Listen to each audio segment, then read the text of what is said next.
దేవునికి మహిమ కలుగును గాక. దేవునికి స్తోత్రం. హల్లెలూయా. ప్రియమైన దేవుని బిడ్డలారా, ఈరోజు దేవుని యొక్క వాక్యాన్ని మనం కొద్ది నిమిషాలు ధ్యానం చేసుకుందాం. పరలోక రాజ్యం ఉందా లేదా? పరలోక రాజ్యము ఉందా లేదా? నరకం అనేది ఉందా లేదా? బైబిల్లో పరలోకం అనేది ఉంది, నరకం అనేది కూడా ఉంది. చాలా స్పష్టంగా బైబిల్లో ఒక మాట ఏముంటుందంటే, చాలాసార్లు మనం ఆ మాటలు మనం ధ్యానం చేసుకున్నాం. మరి ప్రకటన గ్రంథంలో ఒక మాట ఉంటుంది. ప్రకటన గ్రంథం మనం 20వ అధ్యాయం చూస్తే, 20వ అధ్యాయము చూడండి. ప్రకటన గ్రంథము 20వ అధ్యాయము 15వ వచనంలో ఒక మాట ఉంది. ఎవని పేరైనను జీవ గ్రంథమందు వ్రాయబడినట్టు కనబడని ఎడల వాడు అగ్నిగుండములో పడవేయబడును. చూడండి, అగ్నిగుండం అనేది ఒకటి ఉంది. వింటున్నారా? ఏముంది? అగ్నిగుండం. మరి జాగ్రత్తగా వినాలి. ఇదేంటంటే నా ఒక్కడి కోసమే నేను బోధించుకోవట్లా, నేను మీకు కూడా చెప్తున్నాను. అగ్నిగుండం అనేది ఒకటి ఉంది, అక్కడ ఉంది స్పష్టంగా. ఎవని పేరైనను జీవ గ్రంథమందు రాయబడినట్టు కనబడపోతే వాడు అగ్నిగుండములో పడవేయబడతాడు. అందులో ఏ భేదం లేదు. ఆడ మొగ, ధనవంతులు, పేదవారు, చదువుకున్నవారు, చదువు లేనివారు, జ్ఞానవంతులు, అజ్ఞానులు, తెలివి గలవారు, తెలివి తక్కువవారు, ఏ భేదము లేదు. హీరోలు లేదు, జీరోలు లేదు. విలన్లైనా, హీరోలైనా, రాజకీయ నాయకులైనా, ఎవరైనా సరే ప్రతి ఒక్కరి పేరు జీవ గ్రంథంలో రాయబడాలి. హల్లెలూయా. ఇది దేవుడిచ్చిన ధర్మశాస్త్రం. దేవుడిచ్చిన ధర్మశాస్త్రం ఇది. బైబిల్. బైబిల్ అంటే ఏంటి? దేవుడు తన ప్రజలకిచ్చిన ధర్మశాస్త్రం. ఈ ధర్మశాస్త్రం ప్రకారంగా, ఆయన మాటల ప్రకారంగా, ఆయన ఆలోచన ప్రకారంగా మనము ఖచ్చితంగా నడవాలి. దేవుని స్తోత్రం.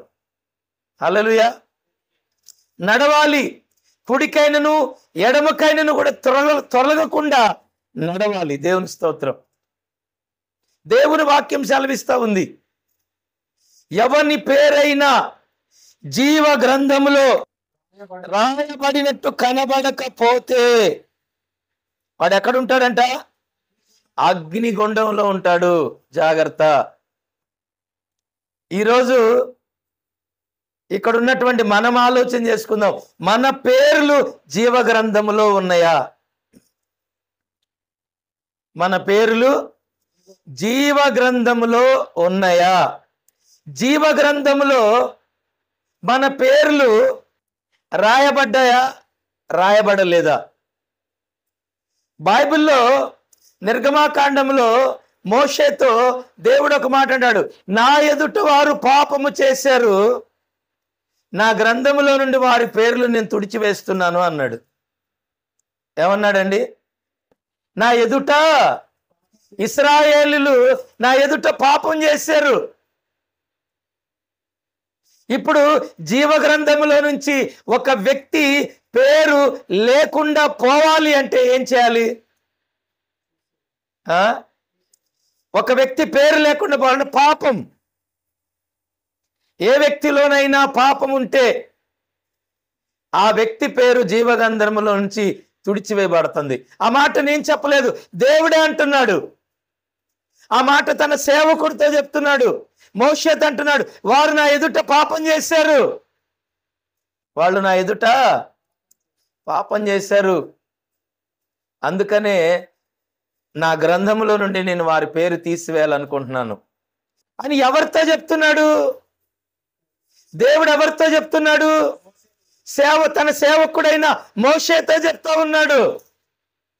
మోషే ఏమంటున్నాడు? అయ్యా అయ్యా అని బతిమలాడుకుంటున్నాడు. అలా నువ్వు చేయొద్దు. మాకొక వాగ్దానం చేసావు. ఐగుప్తు దేశంలో మేము బానిసలుగా ఉన్నప్పుడు ఆ బానిస బ్రతుకులో నుండి మమ్మల్ని విడిపించి ఇంత దూరం తీసుకొచ్చావు. నువ్వు ఆ పని చేయొద్దని సేవకుడు బతిమలాడుతున్నాడు. ఎవరు బతిమలాడుకుంటున్నారు? సేవకుడు భూమి మీద ఉన్నది ఎందుకు? సేవకుడు దేనికున్నాడు? దేవుని సేవకుడు ఎందుకున్నాడంటే ఇదిగో బంధకాల్లో, పాపములో, శాపములో ఉన్న వారి కొరకు ప్రార్థన చేయడానికి. దేనికండి సేవకుని దేవుడు పెట్టింది? పాపములో ఉన్నవారిని, బంధకాల్లో ఉన్నవారిని, శాపములో, కష్టాల్లో, అనేకమైన రుగ్మతుల్లో, భయంకరమైన పరిస్థితుల్లో ఉన్న కుటుంబాల కొరకు ప్రార్థన చేయడానికి దేవుడు తన సేవకుడిని నియమించుకున్నాడు. దేవుని స్తోత్రం. ప్రతి దినం భూమి మీద ఉన్న ప్రతి సేవకుడు, ఈ భూమి మీద ఉన్న ప్రతి సేవకుడు ఉదయం లేచిన దగ్గర నుంచి రాత్రి పడుకునేంత వరకు కూడా ఆయన కార్చే ప్రతి కన్నీరు ప్రతి వ్యక్తి కోసమే. దేవుని స్తోత్రం. వాళ్ళ కుటుంబం కోసం కాదు, తన భార్య బిడ్డల కోసం కాదు, భూమి మీద ఉన్న ప్రతి మానవుని కోసము ఒక సేవకుడు ప్రార్థన చేస్తూ ఉంటాడు. హల్లెలూయా. సేవకుని మాటకు ఎందుకు లోబడాలి అంటే దేవుడే సేవకుడికి చెప్తున్నాడు. ఎవరికి చెప్తున్నాడండి? దేవుడే తన సేవకుడైన మోషేకి చెప్తున్నాడు. ఇదిగో నేను వారిని ఎదుట పాపం చేశారు మోషే, వాళ్ళ పేర్లు నేను తుడిచి వేస్తున్నాను. దానికి సేవకుడేమన్నాడు? అయ్యా వద్దు, నువ్వు ఆ పని చేయొద్దు. ప్రియమైనది గమనించండి. మీ కొరకు ప్రార్థన చేసేది ఎవరో తెలుసా? సేవకుడు. నీకు కష్టం వచ్చినప్పుడు ప్రార్థన చేసేది సేవకుడు. నీకు రోగం వచ్చినప్పుడు ప్రార్థన చేసేది సేవకుడు. నువ్వు అప్పుల పాలైనప్పుడు నీ కోసం ప్రార్థన చేసేది సేవకుడు. నువ్వు పాపములో పడినప్పుడు ప్రార్థన చేసేది సేవకుడు. నువ్వు ఇబ్బందుల్లో ఉన్నప్పుడు, నువ్వు కష్టాల్లో ఉన్నప్పుడు, నువ్వు ఇరుకుల్లో ఉన్నప్పుడు నీ కొరకు ప్రార్థన చేసేది దేవుని సేవకుడు. దేవునికి మహిమ కలుగును గాక. ఎవరు ప్రార్థన చేస్తారు? దేవుని సేవకుడు, దేవుని సేవకురాలే ప్రార్థన చేస్తుంది. మరి ఎవరు కూడా చెయ్యరు. దేవుడు వచ్చి కూడా ఎవరికి చెప్తున్నాడు? తన సేవకుడికే చెప్తున్నాడు. నువ్వెళ్ళి నీ కష్టం వచ్చినప్పుడు నువ్వెళ్ళి ఎక్కడ చెప్పాలి? దేవుని సేవకుడికే చెప్పాలి. ఆయన దేవుని సన్నిధిలో మొరపెడతాడు. హల్లెలూయా. దేవునికి మహిమ కలుగును గాక. మనకు తెలిసిన విషయమే. రాజుల గ్రంథంలో ఒక సహోదరికి అప్పులైపోయినాయి, భయంకరమైన అప్పులు. ఆ అప్పులు పాలైపోయి తన భర్త చనిపోయాడు. తన భర్త ఒక యాజకుడిగా ఉన్నాడు. తన భర్త చనిపోయినప్పుడు ఆ సహోదరి ఎక్కడికి వెళ్ళి మొరపెట్టుకుంది? సేవకుని దగ్గరికి వెళ్ళి చెప్పింది, అయ్యా ఇదిగో నాకున్న 2 కుమారులను అప్పులు వారు వచ్చి తీసుకెళ్ళిపోయారు అని ఎవరికి మొరపెట్టిందండి? సేవకుని దగ్గరికి వెళ్ళి మొరపెట్టుకుంది. సేవకుని దగ్గరికి వెళ్ళి చెప్పింది, అయ్యా ఇదిగో నా బిడ్డలను తీసుకెళ్ళిపోయారు, అప్పులు నా భర్త చనిపోయాడు, అప్పులు వారు నా బిడ్డలను తీసుకెళ్లారు, అయ్యా నేనేం చేయాలి? ఇవాళ అలా అడుగుతున్నారు ఎవరన్నా? ఏమండి, అలా ఎవరు అడగట్ల. అంతా ఏమైందంటే సొంత ఆలోచన, సొంత నిర్ణయాలు, సొంత తలంపులు, ఎవరికి నచ్చినట్లు వాళ్ళు చేసుకుంటున్నారు. అందుకనే భయంకరమైనటువంటి స్థితిలో మనం ఉన్నాం. Praise God. హల్లెలూయా. అంటే నడిపించే ఒక నాయకుడు లేడు, నాయకుడుకు లోబడే పరిస్థితి లేదు. లోబడతల్లా. దేవుని సేవకునికి లోబడతల్లా, దేవుని సేవకుని మాటలు వినట్లా. ఏదైనా ఇబ్బంది కలిగినా, కష్టం కలిగినా దేవుని సేవకుని దగ్గరికి వచ్చి చెప్పట్లేదు.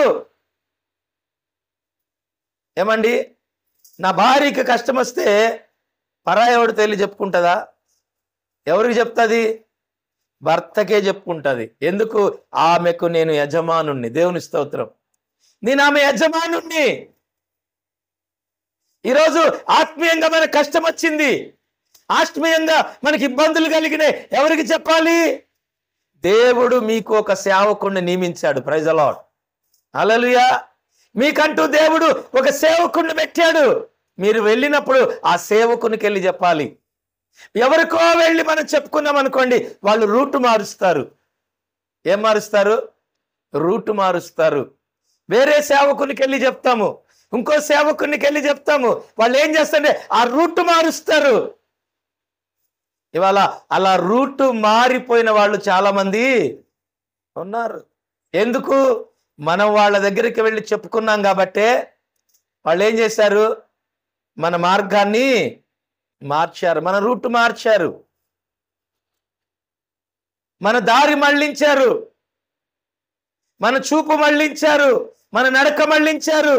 ఏదేదో వారు చెప్పేసి ఏం చేశారంటే పూర్తిగా దేవుడు నిలబెట్టిన స్థలము నుండి దూరంగా మళ్ళించేశారు. దేవుని స్తోత్రం. ఎందుకో తెలుసా? దేవుడు మనల్ని ఆశీర్వదించే సమయం దగ్గరకు వచ్చినప్పుడు కష్టాలు కూడా పెరిగిపోతూ ఉంటాయి, ఇబ్బందులు కూడా పెరుగుతూ ఉంటాయి, నిందలు వస్తూ ఉంటాయి, అవమానాలు వస్తూ ఉంటాయి. ఇవన్నీ ఎందుకు వస్తున్నాయి అంటే దేవుడు నీకు ఇచ్చిన ఆ దర్శనము నెరవేర్చబడుతుంది. దేవుడు నీకు ఇచ్చినటువంటి ఆ తలంపు, ఆ ఆలోచన ఆ సమయం దగ్గరికి వచ్చింది. అందుకని అపవాదిగాడు ఏం చేస్తున్నాడంటే రూటు మళ్ళిస్తున్నాడు. హల్లెలూయా చెప్తారా? ఏం మళ్ళిస్తున్నాడు? రూటు మళ్ళిస్తున్నాడు. ఎందుకు? నువ్వు ఆ రూట్లో వెళితే ఆశీర్వదించబడతావని, నువ్వు అక్కడే ఉంటే ఆశీర్వదించబడతావని వాడు ఏం చేస్తున్నాడంటే నిన్ను రూటు మళ్ళిస్తున్నాడు.